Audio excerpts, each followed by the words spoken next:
नमस्कार। उत्तर प्रदेश को राजनीति का सबसे बड़ा अखाड़ा कहा जाता है। इसकी वजह भी है क्योंकि 403 विधायक यहाँ पर दिखाई पड़ते हैं। इसके अलावा लगभग 80 लोकसभा की सीटें हैं। तो अपने आप में पता चलता है कि देश का सबसे बड़ा राजनीतिक गढ़ अगर कोई है तो वो उत्तर प्रदेश है। तो ऐसे में अब उत्तर प्रदेश में आने वाले साल भर के भीतर यानी 7 से 8 महीने के अंदर विधानसभा के चुनाव होने वाले हैं। और यहाँ पर तमाम जो पार्टियां हैं, तमाम जो पॉलिटिकल दल हैं, वो अभी से जोर आजमाइश में लग गए हैं। यानी जो मतदाता हैं उनको रिझाने का काम उन्होंने शुरू कर दिया है। अगर हम आज़ाद समाज पार्टी की बात करें, चंद्रशेखर आज़ाद की बात करें, तो अभी से पश्चिम उत्तर प्रदेश में अपने लिए माहौल बनाना आज़ाद समाज पार्टी ने शुरू कर दिया है। और ऐसे में आज़ाद जो है वो लगातार रैली करते हुए दिखाई पड़ते हैं, लगातार लोगों के बीच में अपनी जो उपस्थिति है वो यहाँ पर दर्ज करा रहे हैं और मतदाताओं को लुभाने का काम करते हुए दिखाई पड़ते हैं। ऐसे भी कहा जाता है कि आसपा यानी आज़ाद समाज पार्टी का जो जनाधार है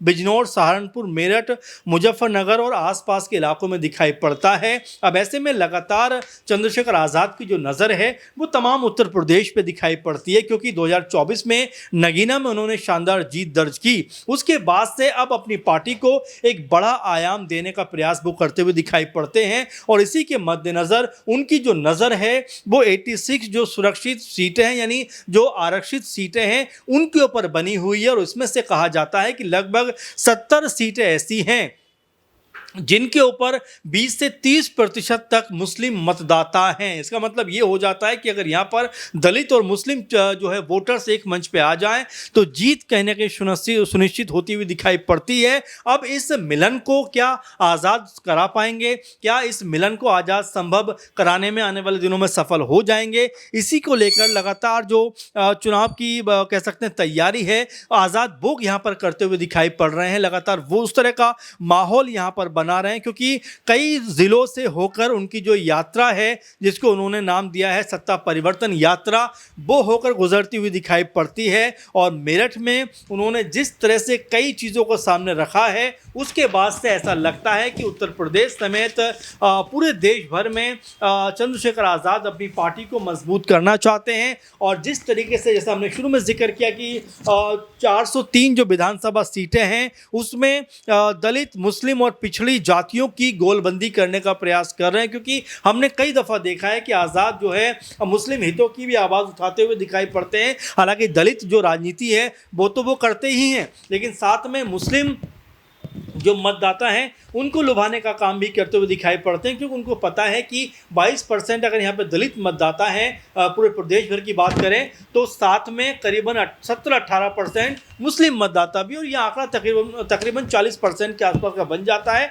जो एक बड़ा आंकड़ा कहा जा सकता है। इसी के ऊपर कहीं ना कहीं चंद्रशेखर आज़ाद की निगाहें भी है। और ऐसे में एक चीज़ और भी देखी जा रही है कि जो मायावती अब तक मजबूत दिखाई पड़ती रही है उत्तर प्रदेश में, क्योंकि 17 में भी भले ही उनकी हार हुई हो लेकिन 22% मत उनको मिले थे, अपने आप में बड़ा आंकड़ा है। लेकिन 2022 तक आते आते उनका जो उनका मत प्रतिशत है उसमें बहुत ज़्यादा कमी देखने को मिलती है और लगभग 10% के आसपास ये जो जनाधार है मायावती जी का वो कम होता हुआ दिखाई पड़ता है और लगभग 12% के आसपास ये रह जाता है। 2024 की लोकसभा चुनावों की बात करें तो उसमें बीएसपी पूरे देश भर में अगर बात करें 400 से भी ज़्यादा अपने प्रत्याशी उतारे लेकिन एक भी जीत नहीं कर पाया। और यहाँ पर अगर उनका मत प्रतिशत देखें तो 10% के आसपास दिखाई पड़ता है, जो ये बताने के लिए काफ़ी है कि एक समय मायावती जो उत्तर प्रदेश में सबसे प्रमुख चेहरों में हुआ करती थी, अचानक से उनकी पार्टी का जो जनाधार है और जो प्रत्याशी हैं, जिस तरह के जिताऊ प्रत्याशी उनकी पार्टी में रहा करते थे, अब उन जिताऊ प्रत्याशियों की कमी हो गई है, क्योंकि 2022 में उनके महज एक विधायक चुनाव जीतते हुए दिखाई पड़े, जिससे समझा जा सकता है कि 2007 में जो पार्टी अपने दम पर बहुमत लाकर सरकार बनाती है वो 2022 तक आते आते उसकी हालत कितनी खस्ता हो जाती है कि महज एक विधायक उनके पास आता है। और 2024 में तो उनकी हालत और भी बद से बदतर होती हुई दिखाई पड़ती है। और ये आंकड़ा महज वो अगर मत प्रतिशत की बात करें तो 10% रह जाता है। ऐसे में आज़ाद जो सोच रहे हैं और समझ पा रहे हैं कि जिस तरीके से अगर उन्होंने ज़मीन ज़मीनी स्तर पर खुद को मजबूत किया तो उसका फ़ायदा उनको होता हुआ दिखाई पड़ सकता है, क्योंकि जो दलित युवा है उनके अंदर आज़ाद को लेकर एक अलग तरह की भूमिका दिखाई पड़ती है, अलग तरह की सोच नज़र आती है, या फिर आज़ाद में जो दलित समुदाय के युवा हैं वो अपना हीरो तलाशने का प्रयास करते हैं। और वैसे आज़ाद के काम को देखा जाए तो इसमें कोई कहने में अतिशयोक्ति भी नहीं होगी कि आज़ाद ने ज़मीनी स्तर पर वाकई में बहुत ज़्यादा मजबूत काम किया है। उन्होंने जिस तरीके से अगर देखा जाए तो ज़मीनी स्तर पर तमाम मुद्दों को उठाया है, तमाम मुद्दों को सामने रखा है, उससे कम ये तो पता चलता है कि आज़ाद जो है वो अब उनकी नज़र जिस तरह से जो दलित मतदाता हैं उनके ऊपर तो बनी हुई है, लेकिन साथ में उनकी जो नज़र है वो मुस्लिम मतदाताओं के ऊपर भी है। इसीलिए लगातार मुस्लिमों का पक्ष रखते हुए भी नज़र आते हैं और लगातार मुस्लिमों के हित की बातें करते हुए दिखाई देते हैं। अगर आज़ाद समाज की इस रैली की बात की जाए तो चंद्रशेखर आज़ाद ने लगभग 33-34 बिंदुओं पर सत्ता परिवर्तन यात्रा के बहाने न सिर्फ ज़मीनी स्तर पर खुद को मजबूत करने का प्रयास किया है बल्कि सपा और बसपा का विकल्प बनने का भी लगातार प्रयास करते हुए चंद्रशेखर आज़ाद नज़र आते हैं। क्योंकि 2024 में जिस तरीके से सपा से लगातार टिकट जो कह सकते हैं कि गठबंधन किए जाने की कोशिश कर रहे थे, लेकिन सपा ने उनको ज़रा भी भाव नहीं दिया और आखिरकार आज़ाद अपने बूते नगीना सीट से उतरते हैं और तमाम दलों को धूल चटाते हुए वहाँ पर एक बड़ी जीत दर्ज करते हुए दिखाई पड़ते हैं। इसके अलावा लगातार देखा जा रहा है कि आज़म खान के परिवार और ख़ासकर तमाम जो उनके परिवार के सदस्य हैं उनको लेकर चंद्रशेखर आज़ाद की जो आवाज़ है वो लगातार बुलंद होती हुई दिखाई पड़ी है। इसके अलावा ओवैसी के साथ में भी उनके ताल्लुकात जो एआईएम के अध्यक्ष हैं उनके साथ में बहुत बेहतर बताए जाते हैं। इससे पहले स्वामी प्रसाद मौर्य के साथ में मंच साझा कर चुके हैं, पल्लवी पटेल की तारीफ वो कर चुके हैं। तो एक तरीके से गोलबंदी करने का प्रयास यहाँ पर चंद्रशेखर आज़ाद करते हुए दिखाई पड़े थे और साथ में जयंत चौधरी के साथ भी उनके बेहतर रिश्ते बताए जाते हैं। तो ऐसे में चंद्रशेखर आज़ाद जो हैं वो अपने लेवल पर पार्टी को मजबूत करने का काम कर रहे हैं। वो 86 जो उत्तर प्रदेश में 403 में से सीटें हैं जो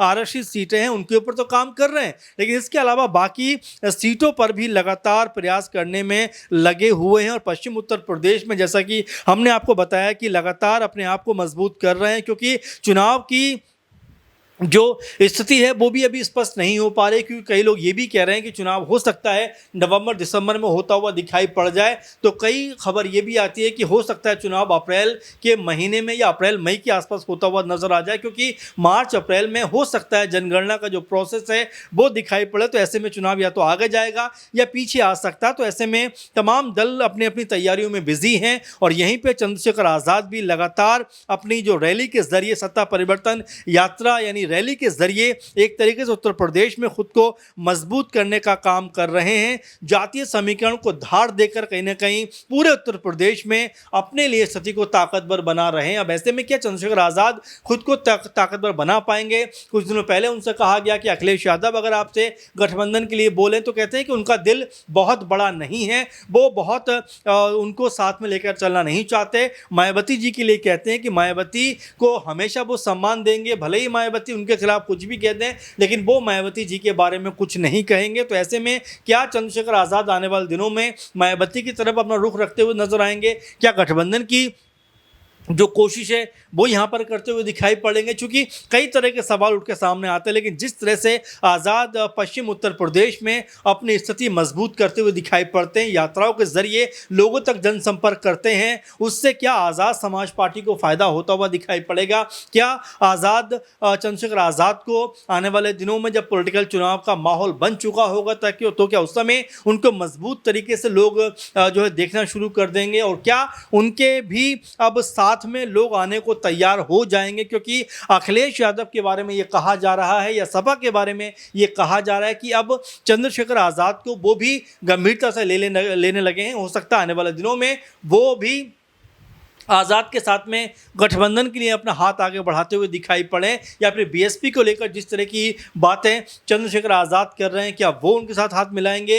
अब ऐसे में कई तरह की बातें निकलकर सामने आती हैं, लेकिन महत्वपूर्ण बात जो है वो चंद्रशेखर आज़ाद को लेकर है कि क्या चंद्रशेखर आज़ाद आने वाले दिनों में कोई महत्वपूर्ण अहम फैसला उत्तर प्रदेश के लिहाज से करते हुए दिखाई पड़ेंगे, या फिर एकला चलो की नीति पर ठीक मायावती की तरह वो अपना जनाधार मजबूत करते हुए दिखाई पड़ेंगे? ऐसे में इस यात्रा यात्रा के जरिए उन्होंने सीएम योगी से लेकर बीजेपी सरकार के ऊपर तमाम प्रहार किए, तमाम चीज़ों को सामने रखा है। अब ऐसे में कितना समर्थन उनको ज़मीनी स्तर पर मिलता है और ये समर्थन वोटों में कितना तब्दील हो पाता है, ये आने वाले दिनों में देखने वाली बात होगी। लेकिन फिलहाल चंद्रशेखर आज़ाद ने उत्तर प्रदेश में अपने लिए एक माहौल तो ज़रूर डेवलप कर लिया है। अब आपको क्या लगता है कि क्या सपा और बसपा का विकल्प बनकर चंद्रशेखर आज़ाद उभरते हुए दिखाई पड़ेंगे, या फिर चंद्रशेखर आज़ाद को इस रैली से कोई बड़ा फायदा होता हुआ नजर नहीं आएगा? आपको क्या लगता है, कमेंट करके ज़रूर बताइए। इस प्रोग्राम को लेकर आप क्या सोचते हैं, अपने सुझाव ज़रूर दीजिए। फिलहाल के कार्यक्रम में इतना ही। आप लगातार बने रहें। नमस्कार।